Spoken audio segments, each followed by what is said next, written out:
તમને ગમતું ભજન લઈએ છે. અમને જે ગમે છે ને એ કદાચ તમને સંભળાવીએ તો કોઈ વાર એવું બી થાય કે તમને ઊંઘ આવી જાય. હું જોઉં છું ઘણી બહેનો છે ને સોફામાં આરામથી 2-4 ઝોકા મારી દે છે. સારું, મને બી આરામ લાગે, તમે ઊંઘો ને મને આરામ મળે છે. સરસ. પણ છે ને પડોશણે આમ કોણી મારવાની એનું પાપ નહીં લાગે, એ તમને અહીંયાથી છૂટી. આવો સરસ ભજન છે, તમે સાંભળ્યું પણ હશે, પણ મેં રચના કરી છે. અમુક ભજનો એટલા મેં રચના કરી છે એવું એટલા માટે કહું છું કે આની દયા છે, એમ પાછી ચોખવટ કરી લઉં. મેં ઘણા ભજનની રચનાઓ કરી છે.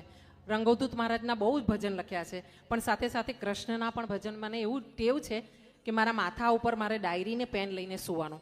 2 વાગે ઊંઘ મને ઉડી જાય, હું ભગવાનના રૂમમાં સૂતી હોઉં, હરિઓમભાઈ બીજા રૂમમાં સૂતા હોય, એટલે મારા રૂમમાં હું ઊભી થઈને લાઇટ પાડીને મને વિચાર આવે ને લખી લઉં. આ રીતે હું ભજન લખું. પછી એમાં લખાઈ જાય કે રાત્રે 2 વાગે આ એક કડી લખાઈ હતી, બીજે દિવસે સવારે 4 વાગે બીજું ભજનની એક કડી લખાઈ હતી. આ બધા ટાઈમ સાથે, વાર સાથે, તિથિ સાથે મેં ભજન લખ્યા છે. પણ આની દયા છે, દયા છે, બહુ દયા છે. આવો